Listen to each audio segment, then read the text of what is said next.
Everything in a beehive is sticky. Propolis, honey, nectar, wax. It's all very sticky stuff. Can we actually build a trigger that sticks up to gunk?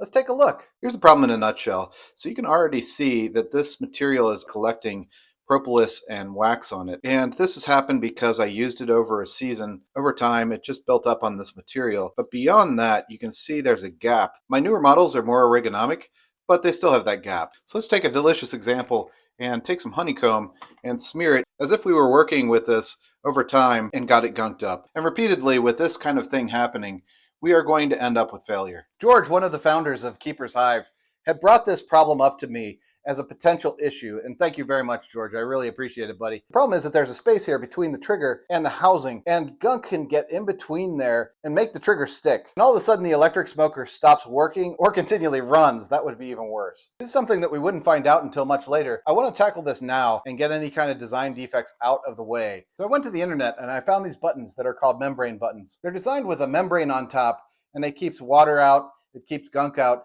and so it's designed for this kind of an application. On the surface level, pun intended, this should work out really well. Let's take a look.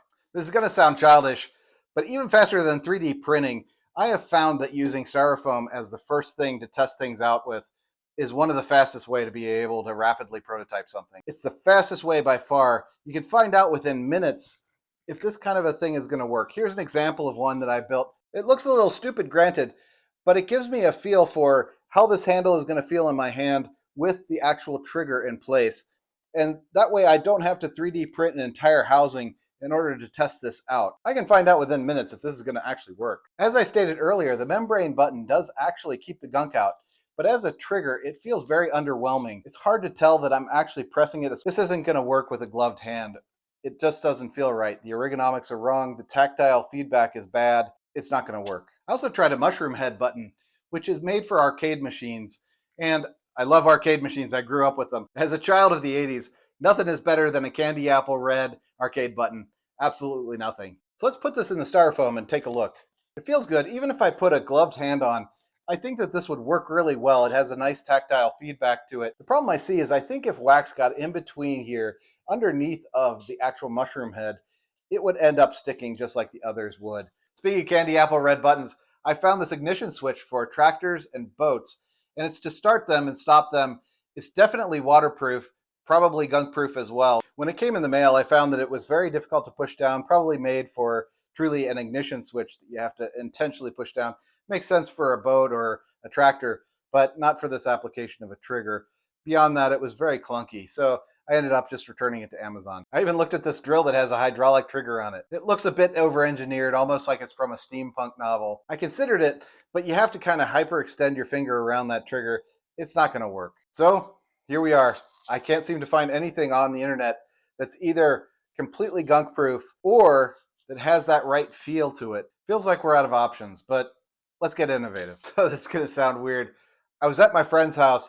He was playing the piano on this electric keyboard, and I thought to myself, this thing is built for being gunk-proof. Maybe it's an analogy to what we're trying to do here. So let's take this apart, but not actually, because my friend would end up killing me if I took apart his keyboard. This thing isn't cheap. The keys on this piano actually are membrane buttons. They have that membrane on top that keeps the gunk out, and then underneath they have a button where you can press it and the gunk doesn't get in. The difference here is the membrane is much thicker, and the button has a lot better tactile feedback to it, such that it will make a much better trigger. So we want to make sure not only is it gunk-proof from the perspective of stuff getting into the device, but also the material that the trigger is made out of should be gunk-proof. And so here's some 3D printed material. I'm testing it with some wax. You can see here that wax builds up on it. The silicone pan handle is ultra hydrophobic. In layman's term, it just means it's non-stick.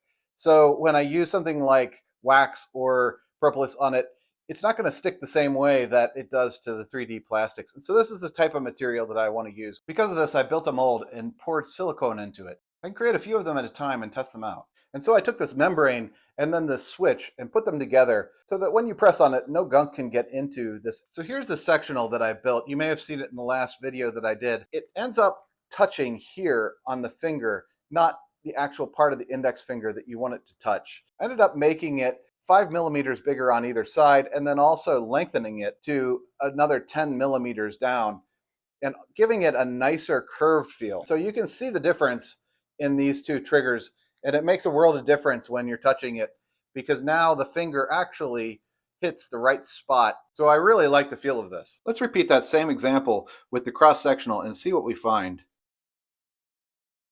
In gunking this up and trying to force wax into this space, you can see it still functions perfectly. It's all being kept outside of the actual encasement. And even if any wax did happen to get between these two sections here, it wouldn't impede the actual trigger. Beyond that, I can just rinse it down with water, which is really convenient. Also, the trigger material itself is gunk resistant, which is really awesome. Now for the real reason of this experiment, I just wanted to have an excuse to eat some honeycomb. Tell me in the comments below if you like the red or the black trigger.